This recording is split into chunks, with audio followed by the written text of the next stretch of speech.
Okay, let's unpack this. The non-lethal firearms market. It's projected to hit, what, $12.16 billion by 2029? That's the projection, yeah. It's a staggering number. It really makes you stop and think, What exactly are these devices, and why this huge surge in interest? What's interesting, you start there because the first thing to note is the name itself. You hear non-lethal a lot. Right. But in professional circles, particularly law enforcement, you'll more often hear less lethal or sometimes intermediate force capability. Less lethal. Why the difference? Because, well, the goal is to incapacitate or deter without causing severe or permanent injury. They fill this really important gap, between just shouting commands and using deadly force. Exactly. And for you, the listener, if you want to get up to speed quickly but really understand this stuff, that's our goal today. We've gone through a lot of information. A really comprehensive set of sources. Yeah, looking at everything, the big brands, the costs involved, the regulations, which are, wow, complicated. Definitely tricky. And how well they actually work, safety issues, market trends, and some really big ethical questions, too. It really does give you the lay of the land. The sources compare the different manufacturers, break down all the associated costs, not just the device itself. Right. The ammo, the upkeep. Exactly. Yeah. And it looks at the legal stuff, place by place, assesses the effectiveness, the potential for injury, which is crucial, and the thinking behind why they're used. It's pretty wide-ranging. So our mission today, it's pretty straightforward. We want to give you a clear understanding of where things stand with less lethal firearms. Explore the upsides, but also the complexity. And that terminology point you raised earlier, non-lethal versus less lethal, it's not just semantics, is it? It highlights a core tension. It seems like it. Non-lethal sounds absolute, like zero risk. Which isn't really accurate. Right. So less lethal acknowledges that, well, things can go wrong. The intent isn't lethal, but serious injury, even death, it's possible depending on how it's used, the situation. Precisely. It's a crucial distinction. Less lethal in name, but potentially lethal in practice, sometimes. And it's interesting who's using these. It's not just one group. Not at all. You've got civilians looking at options like, say, burn launchers for personal safety. They offer that standoff distance, right? Something you don't get with pepper spray necessarily. Absolutely. Right. That distance factor seems key for personal defense. Then you have law enforcement. They see these tools as vital for de-escalation, managing people who are resisting but maybe aren't an immediate deadly threat. Crowd control situations, too. And security professionals. Absolutely. Think correctional facilities, border security, places where maintaining order without resorting to firearms is, well, essential. So this trend, it feels like part of a bigger shift, doesn't it, towards de-escalation? I think so. There's definitely a strategic push, partly driven by public concern about lethal force incidents. It's about giving officers and others more options, broadening that continuum of force. Continuum of force. Can you just quickly explain that? Sure. It's basically a model law enforcement uses. It outlines the different levels of force available, starting with just being present and talking, then moving up through verbal commands, physical controls, less lethal options like these. Before getting to deadly force. Exactly. It provides a framework for deciding what level of force is appropriate for the situation. Okay, got it.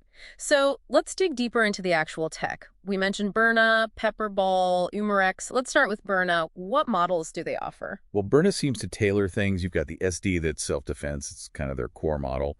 CO2 powered. Shoots a .68 caliber round. .68 caliber. And the range? About 60 feet, give or take. It uses an 8-gram CO2 cylinder. And the key feature is their patented mechanical piercing mechanism. Mechanical piercing. What's the advantage there? It addresses a common issue with CO2, leaks, pressure loss over time if the cartridge is pierced and just sits there. So this keeps it sealed until you actually need it, like when you pull the trigger? Basically, yes. It means it should be ready to go reliably. You get about maybe 15 shots per CO2 cartridge on the SD. 15 shots. Okay. Then they have the CL compact launcher. Right. The CL is all about concealability. It's smaller. Noticeably smaller. Yeah. It fires a slightly smaller projectile, .61 caliber, but actually at a higher velocity, around 400 feet per second. So the impact energy is comparable to their bigger models. Interesting. Higher speed, smaller round. And it uses that same piercing system. It does, the pull pierce system. Plus, the CL often has some upgrades like better sights, maybe compatibility with red dots, and a Picatinny rail. Picatinny rail, that's for adding accessories. Lights, lasers. Exactly. It's a standard mounting system, adds versatility. Okay. And then the LE model, law enforcement. Sounds like the Uh, heavy hitter. That's the idea. It's aimed at professionals, fires the larger .68 caliber rounds like the SD, but potentially faster up to 330 feet per second, more energy on target. And CO2. It uses a larger 12-gram CO2 cartridge, so you get more shots out of it, maybe up to 30 rounds. It's designed like a full-size pistol, often with a lighter trigger pull for trained users. Okay, that makes sense. Now, shifting gears to Pepperball, their range seems quite broad. It really is. They cover a lot of ground. The compact end, you have something called the Blast, single shot, close range. Uses nitrogen apparently for a potent burst. Nitrogen, not CO2. Interesting. Then there's the Lifelight, or the mobile version. Pretty clever designs. One looks like a flashlight. A flashlight, seriously. Yeah. And the mobile has an integrated laser. They're CO2 powered, shoot .68 caliber, range around 40 feet, and they create a pretty significant pepper cloud on impact. 12-foot radius, they claim. A flashlight that shoots pepper balls. That's discreet. Okay, Right. what about their more tactical options? TCP. Right, the TCP Tactical Compact Pistol, that's designed for carrying on a belt multi-shot capability. Uses 12 grams CO2, like the Byrna Ellie. Okay. Much longer range on the TCP, supposedly up to 150 feet. Yeah. And it also features a quick puncture system for the CO2, so it's ready instantly. Quick puncture, like the Byrna system, keeping it sealed. Similar concept, yeah. Readiness is key.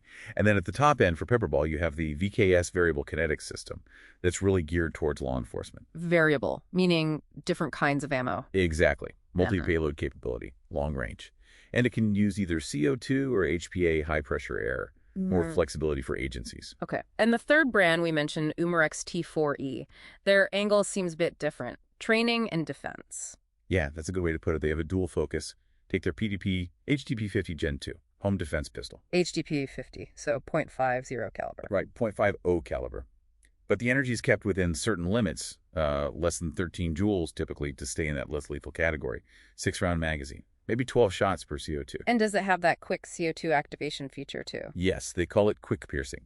Seems to be becoming a standard, that idea of keeping the CO2 sealed until needed. That makes sense. It really addresses a potential weak point in older CO2 designs. It's a significant step forward for reliability, absolutely. You don't want to grab it in an emergency and find the CO2 has leaked out. This pull pierce, or quick piercing, it ensures it's ready. Got it. Okay, so reliability is improving.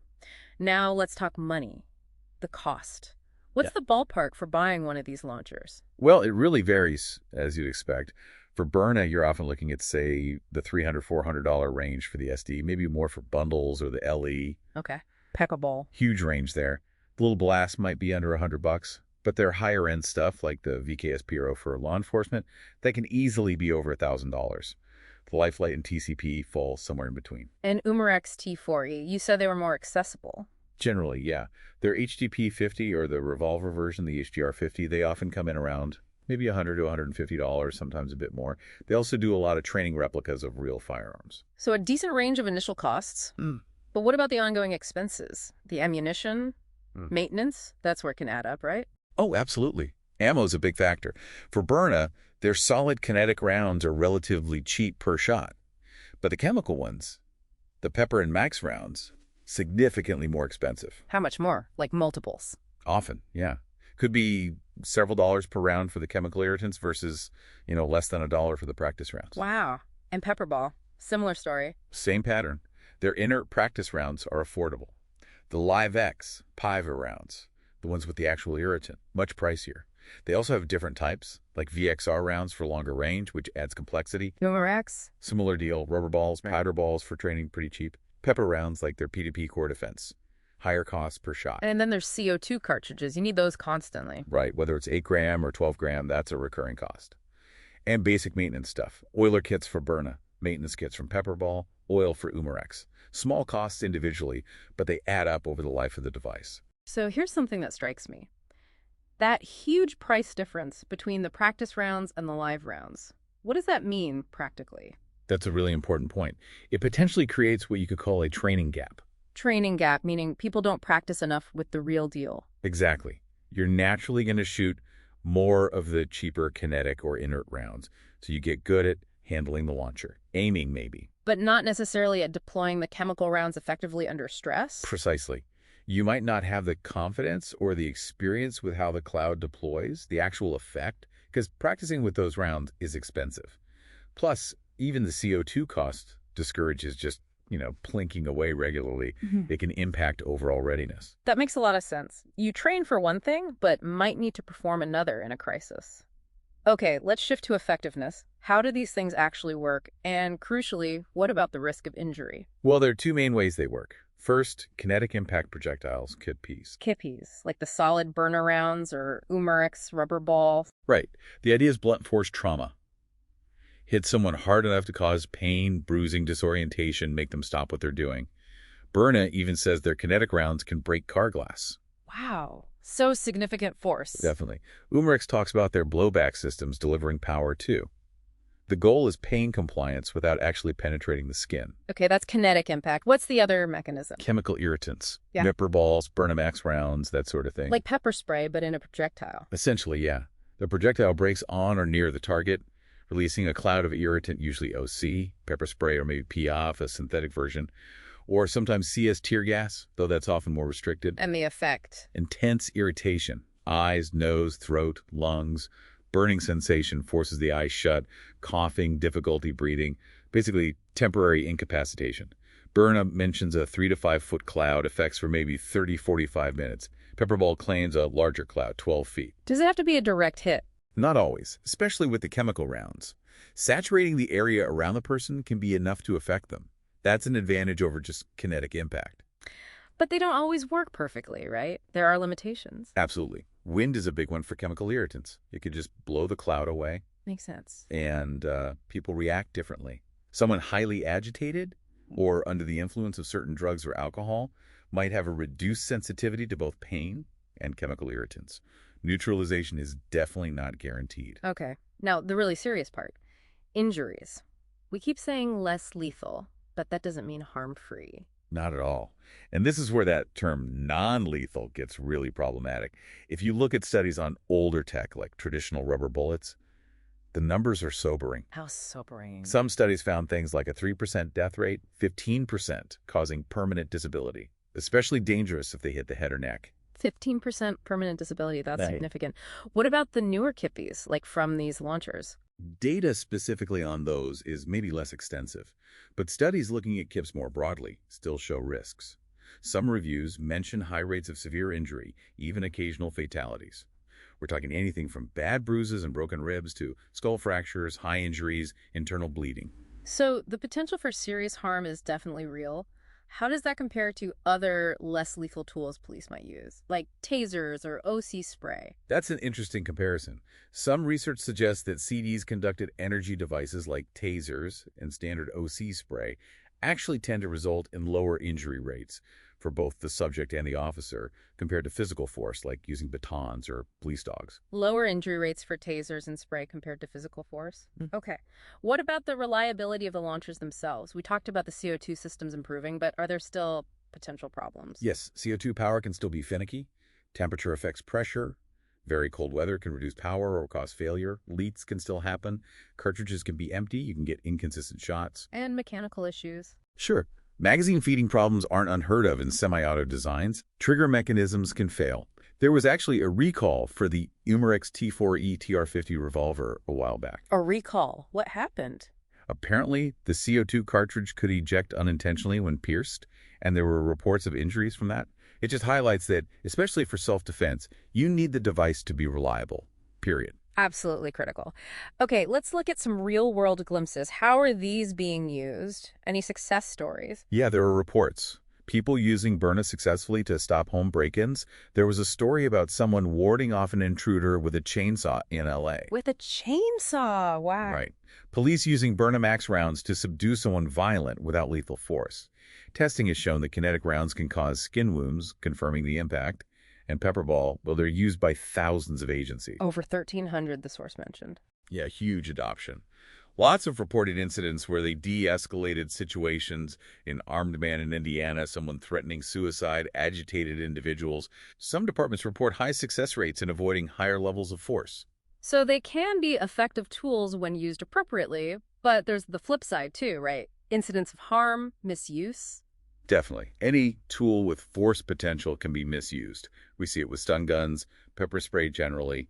Excessive force cases involving rubber bullets or tasers are well documented. In specific examples with these launchers. Well, the incident at UC Davis with pepper ball is often cited. Protesters were sprayed, one suffered permanent eye injury.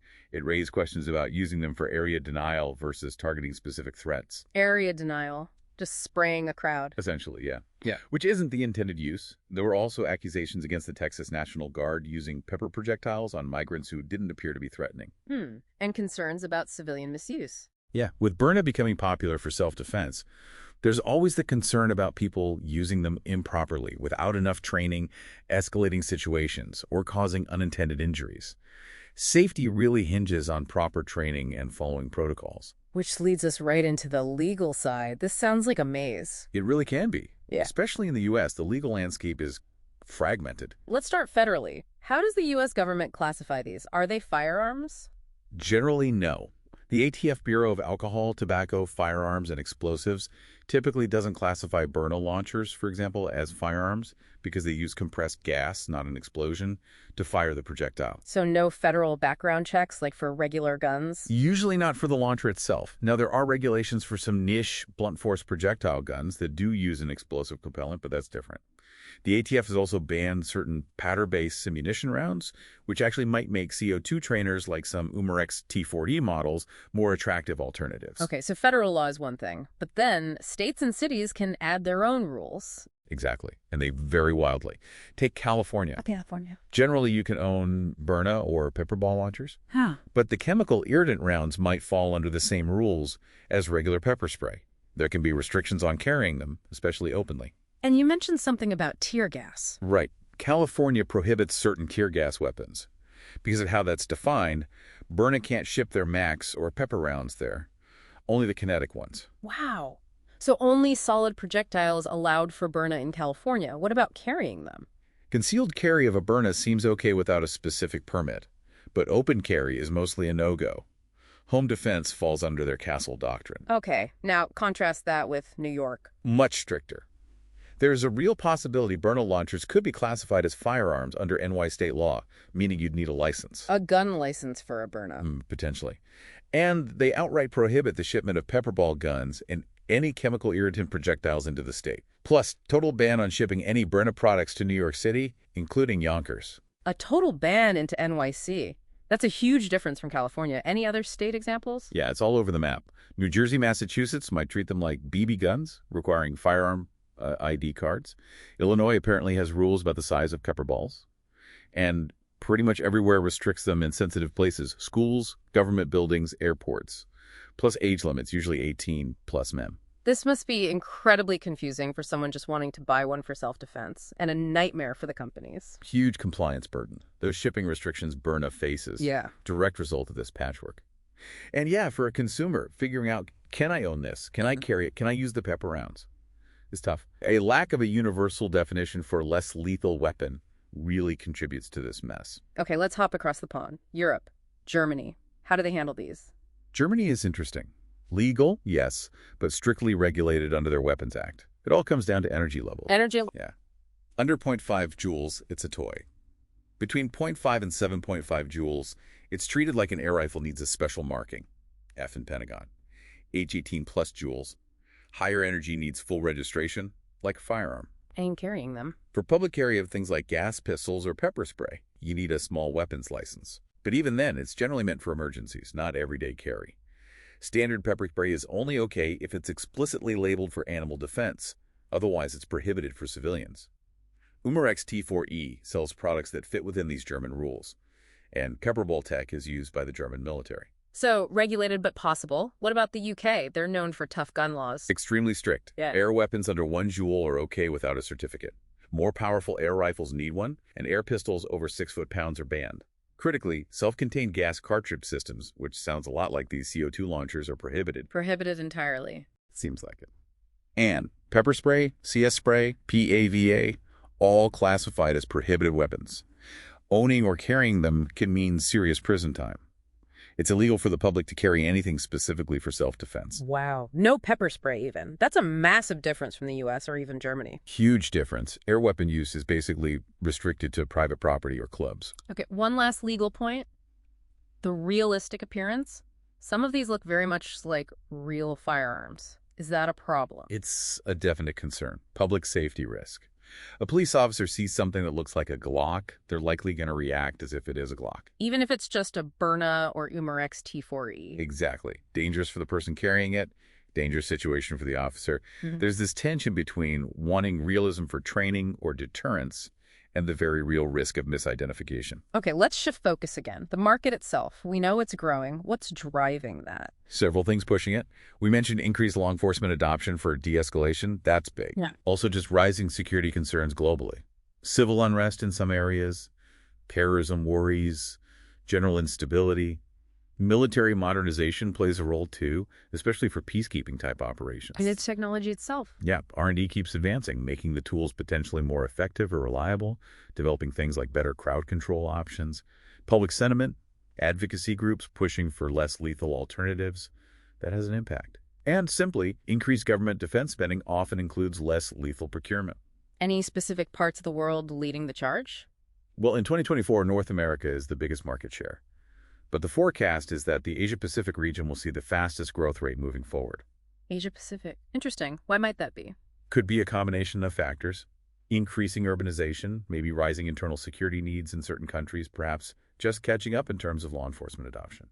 And you mentioned global instability. Does the market react strongly to things like wars or major conflicts? Oh, definitely. It's sensitive to geopolitics. The conflict in Ukraine, situation in the Middle East, issues with non-state actors, all these things tend to increase demand for security solutions, including less lethal options. Looking ahead now, what's on the horizon? Emerging technologies, innovations. There's quite a bit happening. People are constantly trying to make these tools better, safer, more reliable. One area is next-gen projectiles. Like what? There's a company, K-West, developing something called Para-OPS with low-energy cartridges, or LECs. They use a different kind of energetic actuator instead of just compressed gas or a standard primer. The idea is maybe more reliability, consistent low-energy output, around 17 joules, 250, 450 pps range. Trying to combine the reliability of cartridge systems with low energy. Okay. What else? Smart weapons are being explored, sensors that could potentially adjust the force delivered. Taser's X26P has some charge metering tech.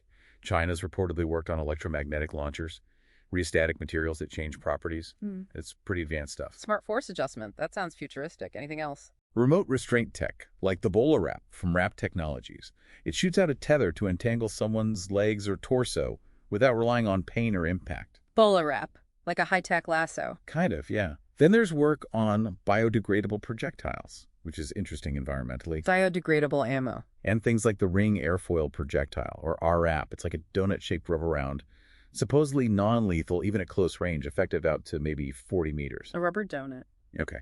Beyond projectiles. Yeah, continued development in acoustic devices, LRATs, those sound cannons, microwave energy, like the active denial system, dazzling lasers to disorient, better flashbangs, and drones. Drones with less lethal weapons. Yes, drones capable of deploying tear gas, firing rubber bullets, maybe even carrying taser-like devices. Wow. So the big driver for all this innovation. It seems to be the pursuit of reliable non-lethality. The market is growing, the demand for safer options is there, so companies are investing in R&D. But it can't all be smooth sailing. What are the big challenges or barriers facing this industry? Plenty of those, too. Yeah. Ethical and legal concerns are huge. We talked about the misuse potential, the inconsistent laws, the whole debate over calling them non-lethal at all, proportionality, accountability. Yeah. These are ongoing issues. And testing. Are there standard ways to measure how dangerous these things are? That's another big problem. Lack of universal testing standards makes it hard to compare products reliably, hard to know exactly what the injury potential is. We need standardized ways to assess lethality risk and clear doctrines for how they should be used. What about practical issues? Just getting them used? Yeah, cultural resistance sometimes within agencies seen as burdensome, maybe. Logistical complexities, cost, limited availability in some places. Getting enough quality training for everyone who carries them is a massive hurdle. Integrating them effectively into existing procedures isn't always easy. And public perception, how does that play in? Critically important. Misuse incidents erode public trust very quickly. Remember that study on rubber bullets challenging the low probability of fatality? That kind of research fuels public skepticism and can lead to legal challenges or backlash against agencies using them. Which brings us squarely to the ethics. This is maybe the toughest part to wrap our heads around. It really is. The core ethical dilemma is right there in the name, balancing force and minimizing harm. They're designed to avoid death, but they can cause serious injury. The principle of proportionality seems key here. Absolutely. The force used has to be appropriate for the threat. For law enforcement, there's a duty to try nonviolent options first. Minimize damage, preserve life, that's the goal. For civilians, it's about self-defense as a last resort. De-escalation first, if possible. And misuse and accountability, that keeps coming up. Because it's central to the ethical debate. Whether it's excessive force by police with rubber bullets or tasers, using tear gas inappropriately on protesters, or that area denial use of pepper balls, or even potential misuse by civilians. Accountability is crucial. Reporting, investigations, consequences. Does misuse damage trust? Massively. But conversely, proper, justified use can potentially build trust, showing that alternatives to lethal force are being employed when appropriate. How do these tools fit into that use of force continuum we talked about earlier? Is it working as intended? Well, the intent is to provide options before lethal force. But expert opinions vary on when they should actually be used. Some worry officers might hesitate to use necessary force for fear of scrutiny over less lethal deployment. Hesitation could be dangerous, too. Exactly. The UN Human Rights Guidance stresses necessity and proportionality even for less lethal weapons. De-escalation training, verbal skills, those are supposed to come first. But there's often a disconnect between that ideal and the reality of injuries, even deaths involving these weapons. And the impact goes beyond the incident itself. For sure. Think about officer well-being. PTSD from shootings is a known issue. Damaged community relations from misuse incidents.